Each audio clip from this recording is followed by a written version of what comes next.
সবচেয়ে বড় মাছ কিরকম পেয়েছেন? পাটা জালের ক্ষেত্রে পেয়েছি 17 কিলো, ভেটকি মাছ পেয়েছি 17 কিলো।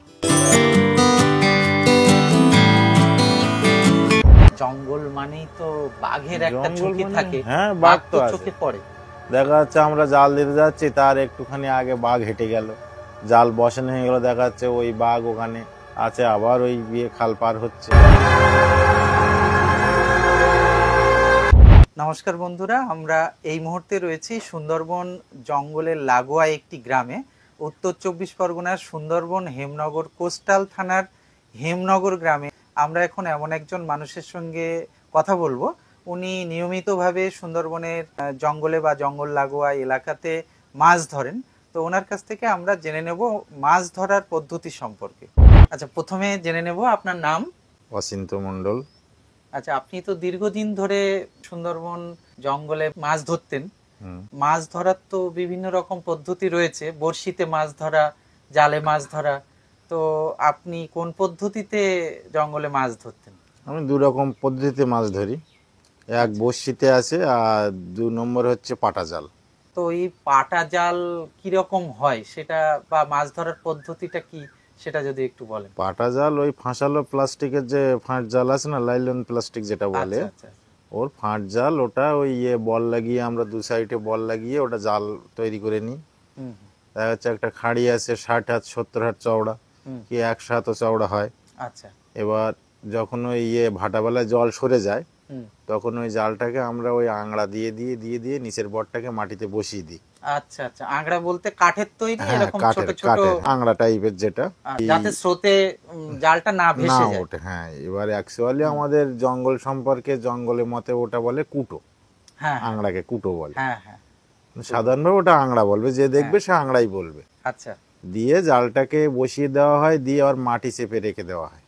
আচ্ছা। তারপর যখন ওই জোয়ার লেগে জল ভরে যায়, তখন জালটাকে উঁচু করে আবার কাছের গায়ে বেঁধে দেওয়া হয় বাঁশের লগি পুঁতে পুঁতে। এবার যখন জলটা ভরে যায়, এবার ওই জালটা তো দৌড় অনেক, স্রোত পড়ে, যার ফলে বাঁশের থরগুলো মারতে হয়।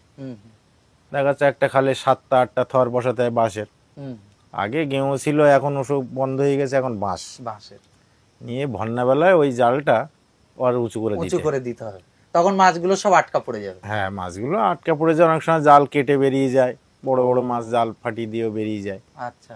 এবার জল যখন সরে যায়, তখন ওই খালের ভিতরে গিয়ে আমরা কিছু দূর গিয়ে বাঁধ দিয়ে যে জলগুলো, শেষের জলগুলো, শেষের জলগুলো আটকে দিয়ে ওই মাছগুলো আমরা ধরতে ধরতে আসি। আচ্ছা, ওই যে ডালপালা পাতাপুতি হাফজা যেগুলো বলে, ওগুলো বের করার কি কোনো পদ্ধতি রয়েছে? জাল নিচু করে জাল নিচু করে বের করে দিতে হয়। অনেক সময় বের করা যায় না, স্রোত, প্রচন্ড স্রোত আসলে তখন তো চাপ পড়ে, বের করা যায় না। তখন তো জাল ছিঁড়ে যাওয়ার ভয়, জালও ফেটে যায়, কাছিও ছিঁড়ে যায়।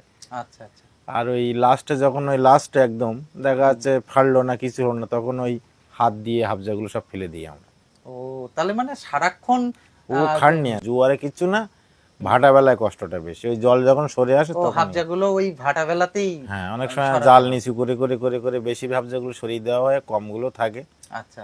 এবারে চিংড়ি মাছের ক্ষেত্রে চিংড়ি মাছগুলো বেরিয়ে যাবে, জাল তো ফাঁট জাল, ফাঁকা দিয়ে বেরিয়ে যাবে, যার ফলে কিছু হাফজা জালে রেখে দেওয়া হয়, দিয়ে লাস্ট মোমেন্টে ওটা বের করে দেওয়া, যাতে চিংড়ি মাছ বা ছোট মাছ না বেরিয়ে যেতে পারে। ও আচ্ছা।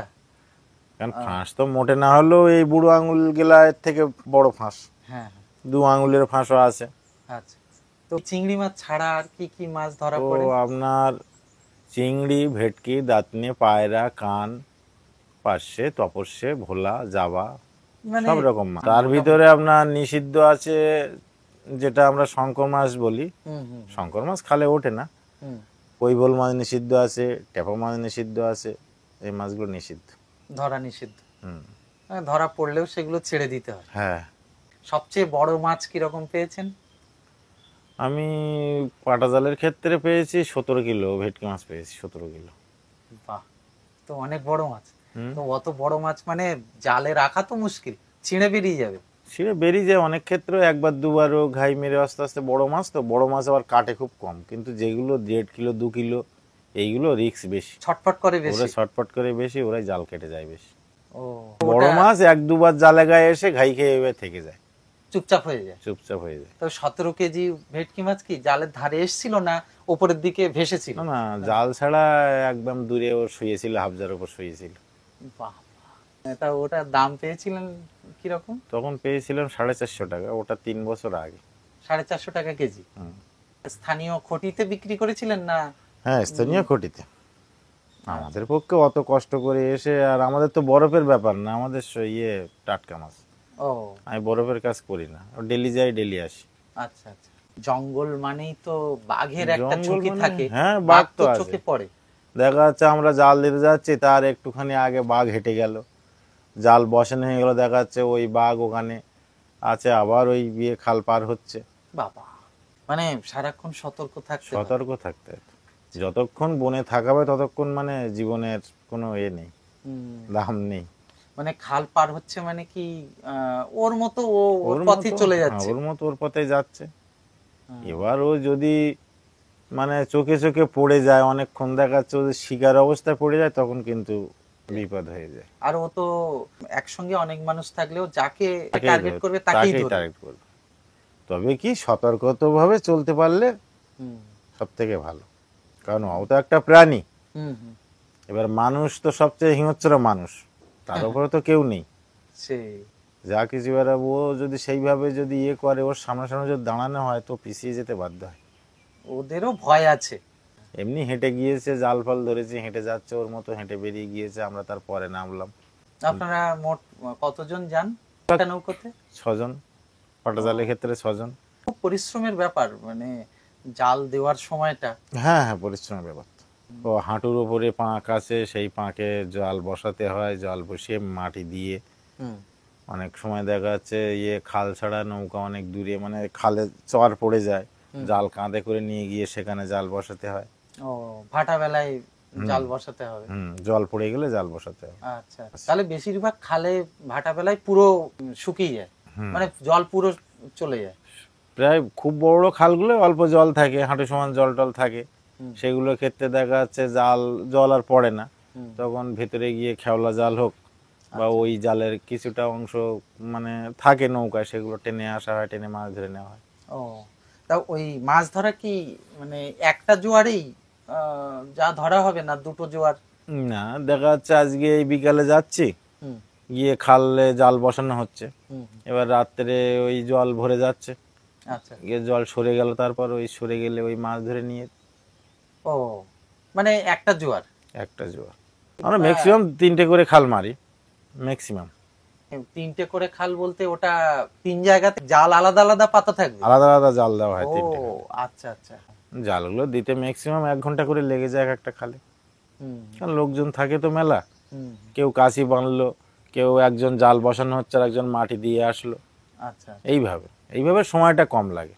আপনার এই মাছ ধরার পাশাপাশি কি অন্য কোনো কাজকর্ম করেন, মানে জমিতে চাষবাস? ও বর্ষার সময় যখন প্রচন্ড বর্ষা হয় তখন তো আর জাল ধরা সম্ভব হয় না, কারণ ওই জঙ্গলের ভেতরের জল, খালের জল একটা চাপ পড়ে, খুব জাল রাখা যায় না, জাল টাল নষ্ট হয়ে যায়, তখন ওই বর্ষাকালে জন্মজুরি কাজ করা হয়। ও, মানে নিজস্ব জমি আছে? না, আমার নিজস্ব জমি নেই, আমি সম্পূর্ণ জঙ্গলের উপর নির্ভরশীল। গরমের সময় বলতে আপনার চৈত্র বৈশাখ জ্যৈষ্ঠ 3 মাস বন্ধ, কারণ চৈত্র বৈশাখ মাস তো মহালের সময়, মধু কাটার সময়। মধু কাটার সময়, হ্যাঁ। বা ওর সময় মাছের এই যে ডিম টিম গুলো, ওগুলো বাচ্চা ফাচ্চা গুলো হয়, যার ফলে ওগুলো ধরা নিষিদ্ধ। ওটা ফরেস্ট অফিস থেকে 3 মাস নিষিদ্ধ থাকে মাছ ধরা, কারণ ওই মাছগুলো তো আমরা ওই সময় মারলে তো আমাদের ক্ষতি, বড় না হলে। ডিম ছাড়ার সময়টা ওইটা। আমরা ভিডিওটি এখানে শেষ করলাম। মাছ ধরার খুঁটিনাটি বিষয় আমরা ওনার কাছ থেকে জেনে নিলাম। ভিডিওটিতে অবশ্যই লাইক করবেন, কমেন্ট করবেন, আর চ্যানেলটি সাবস্ক্রাইব করে পাশে থাকবেন। আবার দেখা হবে এরকম নতুন কোনো ভিডিও নিয়ে। সবাই ভালো থাকবেন, সুস্থ থাকবেন। নমস্কার।